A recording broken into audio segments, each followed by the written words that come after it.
everyone, welcome back to the WebToTech YouTube channel. Today for this video of WebToTech, I will be showing you how you can send Zoom link to the WhatsApp. So open the Zoom application and then get logged in into the account. Now once you're at the home page, you need to create a Zoom meeting. So tap on new meeting, tap on start meeting. This will start a meeting from where you will be able to send it to the WhatsApp. So once you start the meeting, what you need to do over here is you need to tap on participant. Tap that. In the participant options, you need to tap on invite on the very bottom left corner. Tap on invite.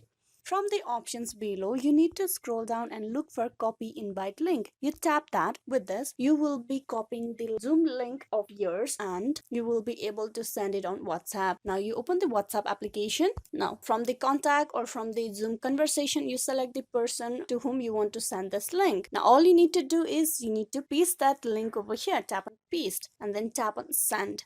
With this, you will be sending the Zoom link of your meeting to the WhatsApp to that particular person. Once they click on this link, they will be able to join the meeting that you have just started. So this is how you can send Zoom link on WhatsApp. This video was useful. Please like and subscribe the WebToTech YouTube channel. Thank you.